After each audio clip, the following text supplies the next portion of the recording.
Join me, Susan Regan, host of Connecticut Valley Views, the most widely watched interview program on Connecticut Public Access TV. Proof to the people is the byline, insight without bias, generating a 360 perspective. Our mission is to focus on topical subjects with thought-provoking interviews regarding municipal leadership, current affairs, educational and political topics, as well as key destination points in New England. And here's your host for Connecticut Valley Views, Susan Regan. Hello, and thank you for joining me today. We are at St. Francis Hospital, and my very special guest is Niamey Wilson, who is the doctor, and she is the co-director of the Hoffman Breast Health Center at St. Francis Hospital and Medical Center. It's a pleasure to be here with you today, Doctor. Thank you so much. Thank you for giving us the time, because I do know you're pregnant, and that's not too far away. Is that correct? That's right. Very close. Well, we're delighted you spend the time with us. You joined when? When did you join the hospital? So I joined the practice in October of 2014. So I've been here a little less than a year. Okay. And it opened, I think, a year before It that. opened 1 year before that. It's about a 25,000 square foot facility, and absolutely gorgeous and very much focused on women's health, prevention, emphasis on wellness. I want to ask you, and I ask most of my guests, when there's in a particularly in an industry such as yours, which you have narrowed down to not only health, being a doctor, but specifically women, and more specifically breast health. Is this something you wanted to do since you were very young? I would say that I've always wanted to be a doctor. Both my parents are physicians, and I definitely grew up with that influence. But I was only one of 4 children who decided to do medicine. The other children did not want to do it, and so I didn't feel pushed into it. But I've always wanted to be a doctor, and I've always felt that desire to help people, and it's always been something I was interested in. So as I went through medical school, I went through the various fields and realized that surgery was really my calling. And I ended up going to the University of Pennsylvania for general surgery, where I spent 7 years. And then I ended up going to, I stayed at Penn for 1 more year for breast surgical oncology fellowship. So I'm a fellowship trained breast surgeon. And what does that mean, fellowship trained? Fellowship trained means that we have additional expertise in a certain field. I see. And a specialist of a sort. A specialist, exactly. And that's how you get specialty training, is by going through a fellowship program. Okay. All right, and your desire to kind of lean obviously towards the women's side and this breast, that was because of your interest, because in surgery. I mean, surgery, we don't hear a lot about women surgeons, and it's not to say that there aren't many of them out there, but that does take a particular bent to want to do that. What was the intrigue for you? That's a great question. There are not many women surgeons. In fact, I think there are less than 10 female surgeons who are chiefs of academic divisions in the major academic hospitals across the U.S. So there are very few women who are in surgery, and even fewer in leadership positions. That is changing to some degree. My interest in it, I've always wanted a challenge. It was the most interesting thing I could think of when I was going through the training. I also really enjoy being in the operating room, and I love knowing the fact that I can help someone in a single day. Women's health has always been an interest of mine. I always had experience with taking care of women throughout residency, and really felt a draw towards taking care of women and women's health, because women do tend to put their own health at a second tier compared to the rest of the family. And so I wanted to be in a field where I was encouraging that and really helping to kind of draw women out and help them take care of themselves. Well, I think one of the objectives here, now St. Francis is a leader in many directions, certainly in Connecticut and certainly on a national basis as well. But this particular center is really now totally devoted towards women's health, breast health, all of the things that go along with women. And I think that it is encouraging women, as you said, because they tend to put themselves on second shelf to everyone else, to actually realize that if they don't take care of themselves, they won't be around to take care of their family. Have you seen a good response from the fact that this is now physically here? We have, and I think we will actually start to see even more of a response as we get more and more departments getting into the actual center. Right now, the center primarily is focused on breast health. We have on-site breast care surgeons, who are myself, my partner, and there's 2 others. We have mammography, we have ultrasound, we have biopsy capability. In addition, we also have genetics counselors, we have nurse navigation, we have social work, but a lot of that is focused around breast health. So we are actually going to be expanding in the fall, and that will be to bring in primary care, GYN, cardiology potentially, and some other services to really make the experience a comprehensive women's health experience, where this is one place where they can come and get all of their care. Because, as you said, we really do tend to put our own health kind of on a second level. Well, it's also convenient, too, because now rather than having to go from one part of the hospital to another part of the hospital because, you know, you're having breast thing, but then there's the heart thing and so forth. This is all one-stop shop, as it were. Yes, exactly. And that, to me, also says that the discussion that needs to be had amongst the doctors or those who are caring for you can be quickly shared. Yes, that's absolutely one of the other... Particularly when there are emergency kind of situations. Right, and even just routine consults, anything. You know, it's very nice to be able to walk down the hall and talk to the other doctors who are taking care of your patients, the same patients. We also see a lot of women who don't have primary care doctors, and we're trying to hunt to find people to see them. And if we have somebody here, that person will then be able to see them, and we'll be able to connect that way very easily. Yeah, that's wonderful. All right, let's talk a little bit statistics now. What I have is 230,000 women are diagnosed with breast cancer each year. That's in the United States. And about 40,000 women will die from the disease each year. When we say will die, is that because they haven't taken care of it, they haven't caught it quickly enough, or what would that statistic be based on? Those 40,000 women are all comers. So it's women who have been treated, some who have metastatic disease, and others who didn't get treated at all, which is a smaller fraction. So it is still a very deadly disease, unfortunately. All right, let's talk also about the age, because there's a lot of, I think, sometimes confusion about this. When should a woman first have a mammography, then reach a certain stage in age, maybe not as often? And then let's talk a little bit about the different types of mammography, because I know that there's an ultrasound, there's the basic mammography. So let's talk a little bit about what's the earliest age a woman should have? Sure. So in general, we recommend following the American Cancer Society guidelines, which is that women should get annual mammography starting at age 40. That is a very controversial area, and as I'm sure you're aware, there's a lot of news about this from the U.S. Services Preventive Task Force. And that can be very controversial. At the very least, a conversation should be had between the woman and her provider, which tends to be the primary care doctor or the GYN who is ordering the mammogram. And so the earliest usually is 40, but if somebody has a family history, sometimes we will start screening earlier. Right. But the U.S. Preventative Services Task Force has recommended starting at age 50. And so from 50 to 74, there are absolute, very clear guidelines that mammography will help lower your risk of death. Between the ages of 40 and 49, it's not quite as clear. I see. But we still recommend following that, because the women who do get breast cancer in their 40s tend to have more aggressive cancers, and they account for 1 out of 6 cancer deaths. So I still believe in getting screened at the age of 40, even though it comes at a cost of potentially more biopsies and more false positives and things like that. All right, it's a technical question. Women who, they obviously should, on a fairly regular basis, try and check for themselves any lumps in their breasts and so forth while taking a shower or whatever. Well, that's actually controversial too. So we actually no longer recommend routine self-breast exams. Because? There were a couple of very large studies, one very large study out of China in particular, which looked at this issue and had women doing routine self-breast exams versus women who didn't. And the women who did routine self-breast exams did find more benign lumps, but they did not find any more cancers. And so it came at a cost of more testing and more biopsies, more anxiety, all of that, for no greater increased cancer detection rate.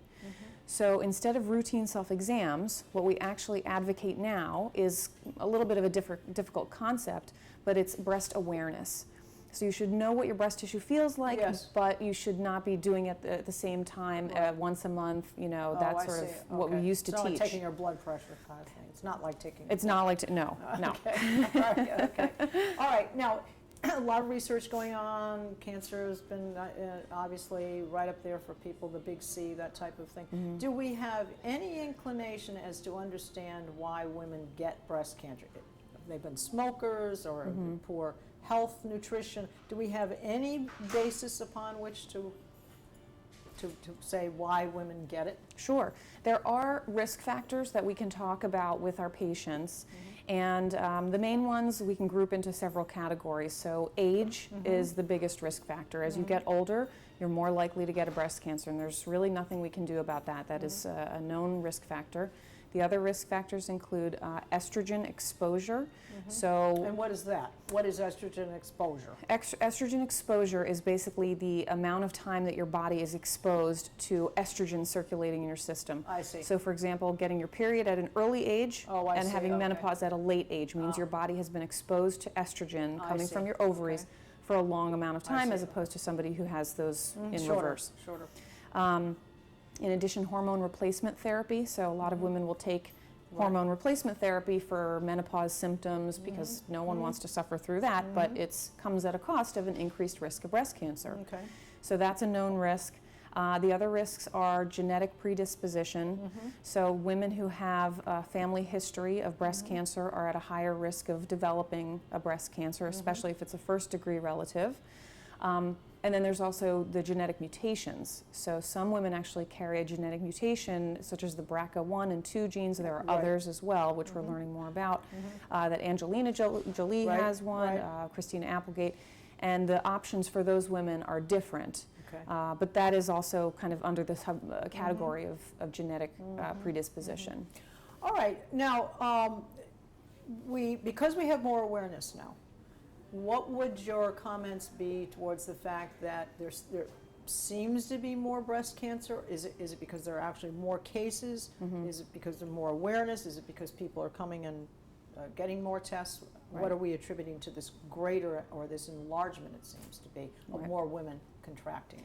So throughout the 90s, there was actually an increase in cancer rates, and the thought is actually that was presumably due to more screening being done. And so more cancers were being detected. And so now that boom is sort of over, since the 90s, the incidence rates of breast cancer have actually been pretty stable. Here in Connecticut, we actually do have the highest rates of breast cancer in the country. And why is that? It's a little bit hard to know for sure, but one postulated idea, which I think makes the most sense, is that we actually do more screening than other states. So for the United States as a whole, the cancer incidence rate for breast is about 12.2%, somewhere in that range. And for Connecticut, it's about 13.4%. So it's not a whopping Yeah, difference, it's not but a it's big difference. definitely significant in terms of looking, So how we're many just women more are getting it. aggressive about it, more aggressive. Yes, we are more- definitely more aggressive about screening, and I can also mention that since 2009, women who have dense breasts in the state of Connecticut will also be offered the additional testing in the form of an ultrasound to help look for breast cancers, because mammograms are not quite as good as detecting cancers or abnormalities in women who have dense breasts. Yeah. All right. Well, one thing we want to clarify here, and this is for the ladies that are listening out there, you've gone for a mammogram, you know that it can be, it hurts, it's very intrusive in many ways. So is there any way to work around it, or it's something you must have done, and then you only have the ultrasound if you have dense breasts? So let's explain what the dense breasts are and why you must have the mammography done. Sure. So women who have dense breasts basically just have more breast tissue than fat on the inside of the breast. And when you have that, getting a mammogram is not, the pictures are not quite as clear. You can't see quite as many details as you would as if the woman had more fat in the breast, which comes through very clearly on mammograms. I see. So for women who have dense breasts, We also recommend getting the ultrasound, but you can't skip the mammogram I see. because they really look at two separate things. Mammograms tend to look at the actual density, structural abnormalities, and calcifications, whereas ultrasound looks at solid masses, cystic masses, the fattiness, the lobules, things like that. So you can't really just do one or the other, unfortunately. All right. Now, you have something new here. Again, St. Francis being at the forefront of everything. There's a 3D test that can be done. Tell us about Yes. that. So we have two 3D mammogram machines. They're called tomosynthesis, and they basically look at the breast. Instead of just taking two pictures of each breast, one top down and one from the side, what it does is it takes a series of pictures and collates them together into a number of pictures where you can actually sort of scroll through. You can imagine it like a loaf of bread, where instead of trying to look through the loaf of bread, you actually can peel through the slices and see if there's anything hiding in there. Individually. The nice thing about tomosynthesis mammograms also is that the compression is not quite as great. So it doesn't hurt quite as much. Yes, It's a little more comfortable. Okay. And one downside of tomosynthesis currently is that the dose of radiation is a little bit higher, but there are software programs that we have available where actually we can cut that down because it recreates some of the images that were used before. So we're working around that. Does that, will that become the ultimate one, or again, do we still have to start with mammography? I mean, will there be 3 stages of different things? No. I actually do think that the 3D mammograms are sort of the wave of the future in terms of mammography, and my hope is that eventually we will only be using 3D mammograms for screening, not just for particular indications. So right now, if a woman comes in either here or to other places, typically they will just be offered the routine 2-dimensional mammography. Right.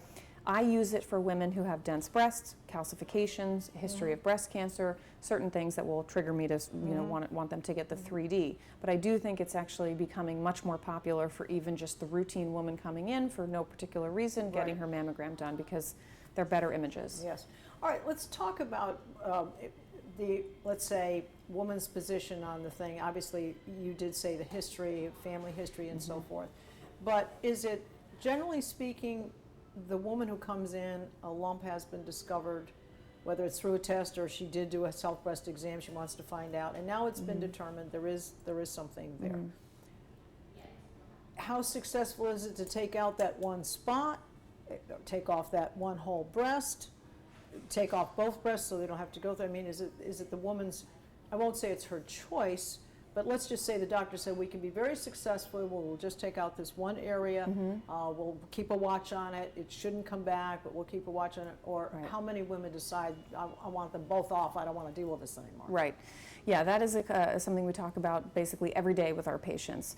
For women who have a small breast cancer, we do recommend, if possible, what's called breast conservation, and that's where they have just a lumpectomy, and the other way to talk about lumpectomy is partial mastectomy. So you're just removing the area of the cancer, plus a little rim of surrounding normal breast tissue, and after that, it's typically followed with radiation to the breast, and that's how you get the best recurrence rate numbers. Okay.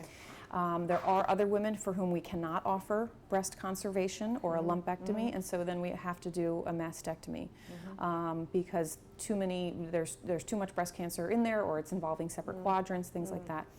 It is definitely patient choice as well. If a patient comes in, even if they have a one-sided small breast cancer, if they say, I would like a double mastectomy, we will honor that choice because it's her body and it's her choice.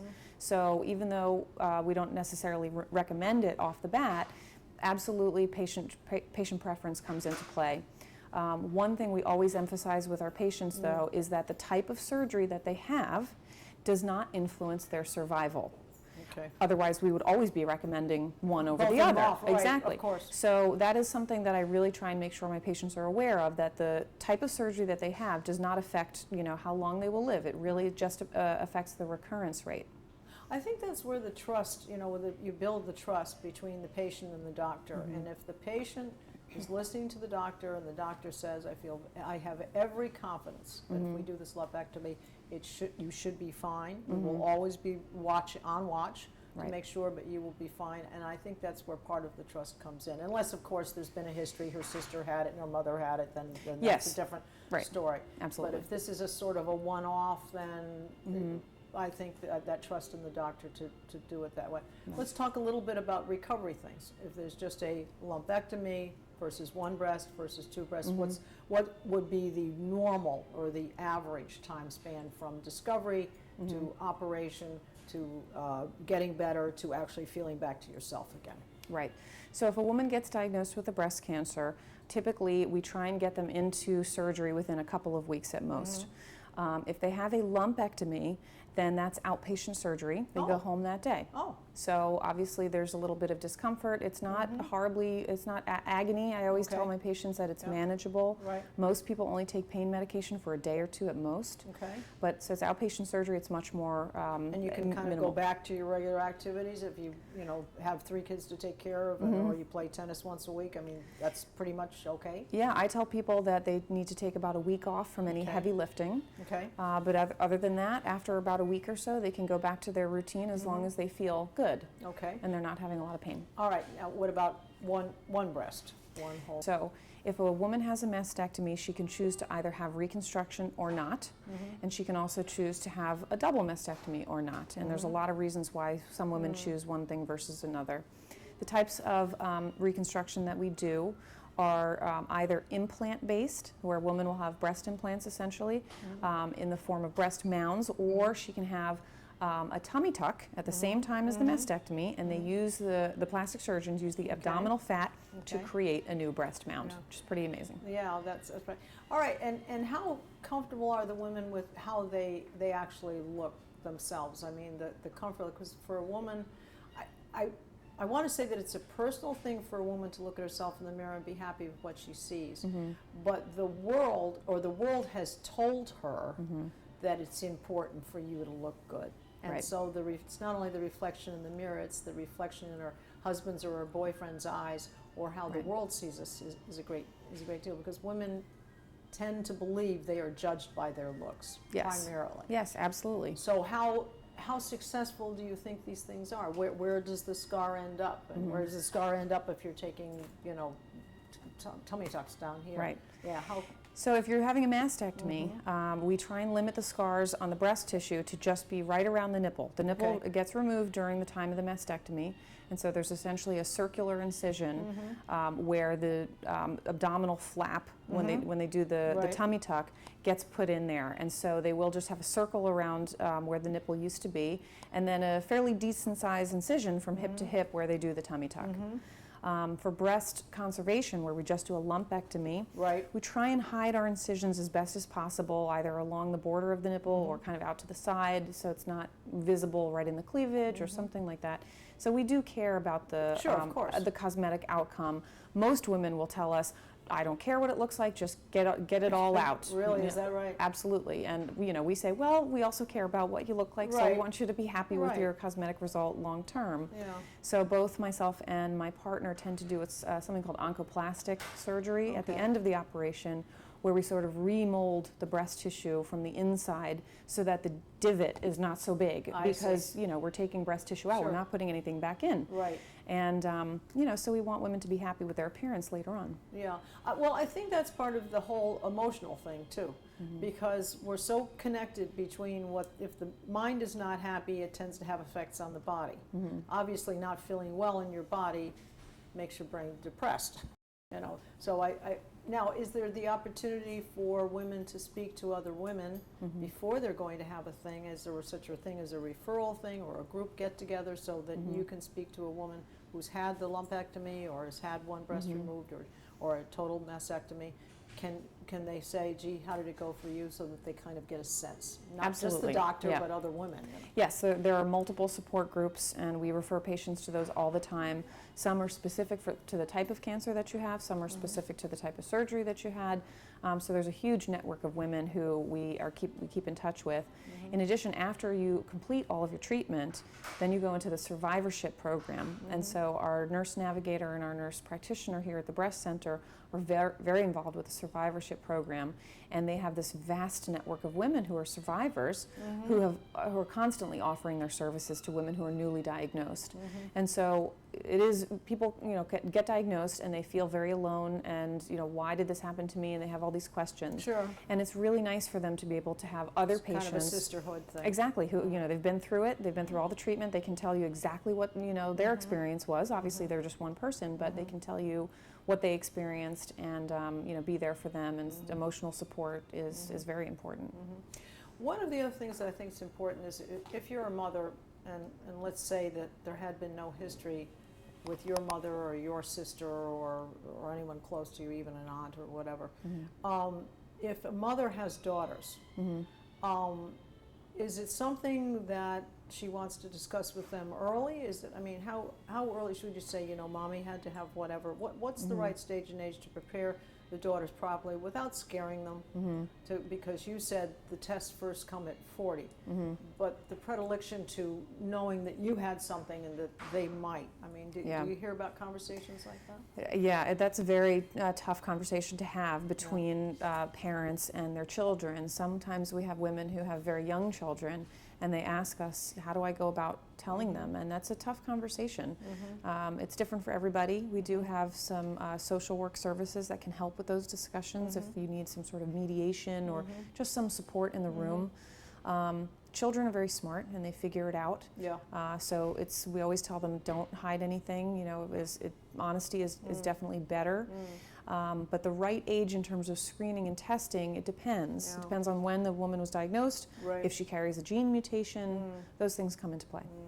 All right, we're going to ask one other thing, because I think these are all things that women think about. How involved or uninvolved is the husband during this whole thing? Is that a kind of a personal choice? Because obviously it is, and it's a cultural your choice. Sex life, so. Yes, and it's a cultural choice as well. So we have some women from some cultures whose husbands are completely out of the loop, and others whose husbands are very involved and want to know everything and take them to all their appointments and are here night and day during their hospital stay. So it's very different. But in general, I would say most men are quite supportive of the women who are going through breast cancer treatment. Breast cancer treatment is somewhat defeminizing in a way. Yes. Of course It's it is. surgery Of course on the it is. breast. When they go through chemotherapy, they have to.